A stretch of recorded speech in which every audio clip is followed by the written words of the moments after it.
La forêt du bassin du Congo, deuxième poumon de la planète, est en train de s'éroder fortement, et en particulier par le nord. Et le nord de la forêt du Congo, c'est entre autres la Lobaye.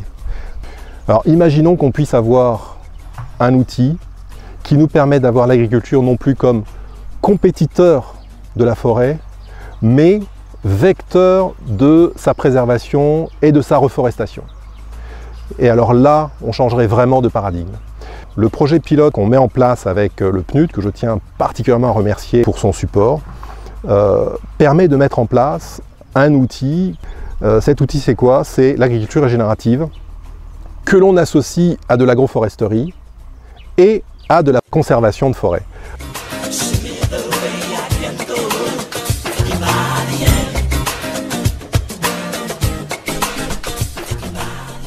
Donc sur ce site, on fait de l'agriculture régénérative associée à de l'agroforesterie. Donc en fait, ce sont des petites parcelles de 3 à 6 hectares, comme vous pouvez le voir, séparées par des interparcelles sur lesquelles on reboise fortement, on remet des systèmes agroforestiers complets.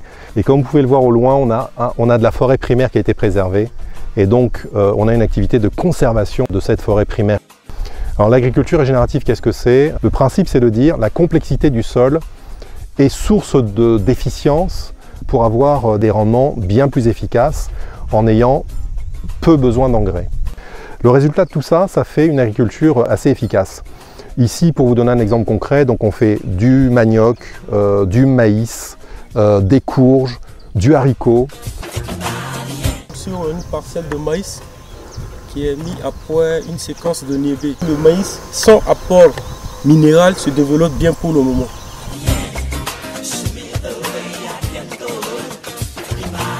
L'exemple d'une parcelle de maïs. Bientôt, ça serait 1 mois. Ça commence par la préparation du sol. On a déjà, quand on arrive sur ces sols qui ont été appauvris par le déboisement, par la culture sur brûlis, mais avec un couvert végétal déjà existant. Donc en fait, on broie ce couvert végétal pour profiter totalement du carbone qui est sur ce sol et de le séquestrer dans le sol. Ce qui fait que cette agriculture est éligible au crédit carbone.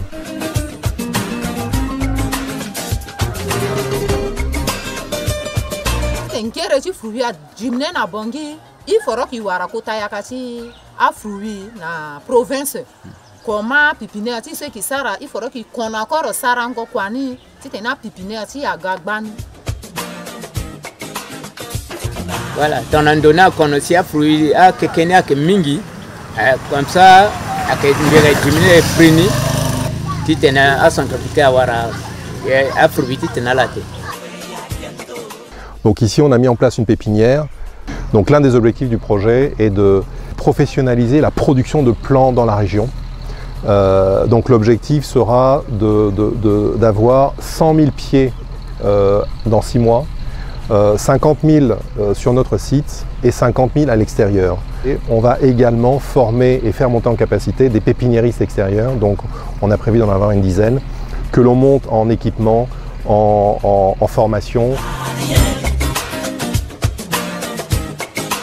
Donc ici, comme vous voyez, on a démarré la construction du centre de formation. La vocation de ce centre de formation, c'est de pouvoir déployer ces pratiques que vous avez vues là plus loin au sein même de notre exploitation.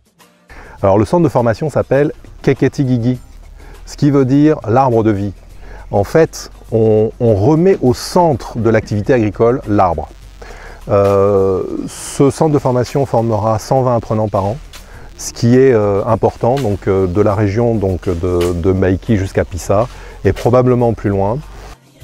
Dans cette allée, par exemple, vous avez vu, on a mis de la papaye, du piment, quelques gros arbres, des avocatiers un peu plus loin, des gingembres. Donc en fait, on va animer cette allée en faisant une allée de production fruitière. L'objectif, c'est vraiment de mettre en place une véritable production qui valorise l'arbre. Donc production fruitière, bien évidemment. Le moringa est un arbre fortement valorisé. L'objectif du projet, c'est également de planter 50 000 arbres sur les 100 000 arbres en pépinière d'ici la fin de l'année. 40 000 moringas et puis 10 000 arbres dans nos allées agroforestières telles qu'on les a décrites tout à l'heure. Donc les objectifs du projet sont les suivants. Sur la partie agriculture régénérative, donc c'est de mise en place de 300 hectares d'activités en agriculture générative de grande culture. Deuxième objectif, c'est la montée en capacité des pépinières internes et dans la région. Et puis, dernier objectif, c'est l'utilisation de ces 100 000 arbres. Donc, c'est de semer, de planter au moins 50 000 arbres dans les allées agroforestières chez nous, mais également développer l'activité fruitière et de mettre en place des vrais producteurs de fruits dans la région. Une très grosse activité de sensibilisation et de formation au travers du centre de formation qu'on est en train de construire, mais également au travers d'une activité de proximité des agriculteurs de la région.